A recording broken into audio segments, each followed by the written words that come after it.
અત્યાર સુધી આપણે ગાંધીજીના કુલ 4 ભાગ જોયા હતા, જેમાં ગાંધીજીના વિવિધ સત્યાગ્રહો વિશે માહિતી આપી હતી. ત્યારબાદ હવે ભાગ 5 ગાંધીજીના સત્યાગ્રહો, સવિનય કાનૂન ભંગ, 6 એપ્રિલ 1930. અસહકારનું આંદોલન બાદ ભારતનું સૌથી બીજું મોટું આંદોલન આ હતું. આ ચળવળમાં નાકરનો સમાવેશ થાય છે.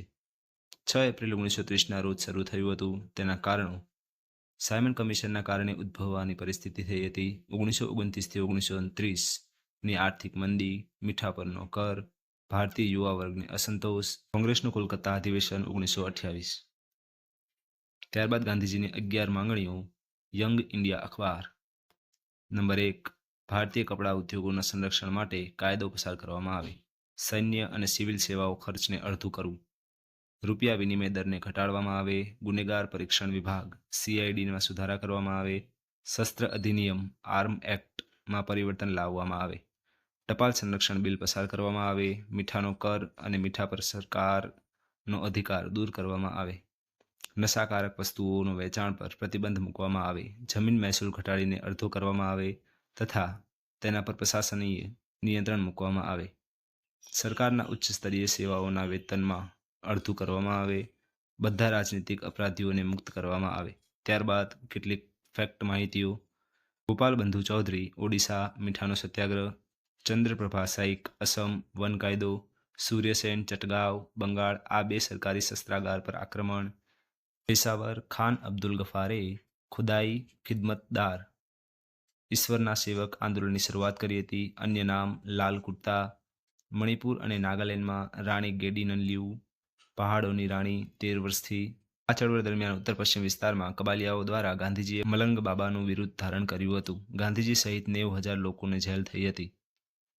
ત્યારબાદ દાંડી કૂચ, તેની આગેવાની ગાંધીજીએ લીધી હતી. તેના સભ્ય 1 અને 78 અન્ય સભ્યો. શરૂઆત 12 માર્ચ 1930. સ્થળ હતું હૃદયકુંજ, સાબરમતી આશ્રમ. અંત 5 એપ્રિલ 1930. કાયદો ભંગ 6 એપ્રિલ 1930. પહેલા નક્કી કરાયેલ રસ્તો સાબરમતી આશ્રમથી મહીસાગર, બાદલપુર 75 માઇલ. કલ્યાણજી મહેતાના કહેવાથી દાંડી નામ આપવામાં આવ્યું. સ્થળ દાંડી, નવસારી. અંતર 241 માઇલ, 385 કિલોમીટર. ગાંધીજીની વય 61 વર્ષની વય.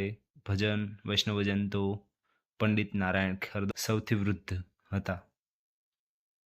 સૌથી યુવા વિઠ્ઠલભાઈ 16 વર્ષની વય. ત્યારબાદ સરદાર પટેલની ધરપકડ કરવામાં આવી હતી રાસ ગામે 7 માર્ચના દિવસે. પૂર્વ સભા કંકાપુર, મહી નદીના કાંઠે. દાંડી ટુકડી અરુણ ગુજરાત વિદ્યાપીઠ દ્વારા. ગાંધી વાક્ય: હું કાગડા કૂતરાની મોતે મરીશ પરંતુ સ્વરાજ્ય તે હતું. ભાટગામ: મેને નમક કા કાયદા તોડ દિયા, બ્રિટિશ સામ્રાજ્યની ઇમારતમાં લૂણો લગાવું છું. ગાંધીજીનું રોકાણ. દાંડીમાં સ્વાગત. સિરાજુદ્દીન વાસ્તશેઠ. આ મકાન સૈફ વિલાનું 6 એપ્રિલ 1961ના રોજ જવાહરલાલ નહેરુએ દાંડી સ્મારક તરીકે ઉદ્ઘાટન કર્યું. મૌન વ્રત દર સોમવારે મહાદેવભાઈ દેસાઈ મહાભિનિષ્ક્રમણ તરીકે ઓળખાવ્યું હતું. ત્યારબાદ Subhashchandra Bose Paris March, Mussolini રોમ માર્ચ, ઇન્દિરા ગાંધી વાનર સેના છોકરા, મંજરી સેના છોકરીઓ. દાંડી રાષ્ટ્રીય નમક સત્યાગ્રહ સ્મારક 30 જાન્યુઆરી 2019માં ઉદ્ઘાટન. National highway 64 kilometre. National highway 64. Dandi વર્ણન ચિત્ર કનુભાઈ દેસાઈ.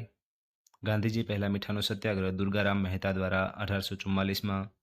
4 મે 1930ના રોજ ગાંધીજીની ધરપકડ થઈ. કરાડી, નવસારી ખાતે. રાષ્ટ્રીય નમક સત્યાગ્રહ સ્મારક 80 સત્યાગ્રહીઓના પૂર્ણ કદના પ્રતિમાઓ, 24 ભીંતચિત્ર, 18 ફૂટની ગાંધીજીની મૂર્તિ, 41 સૌર વૃક્ષો.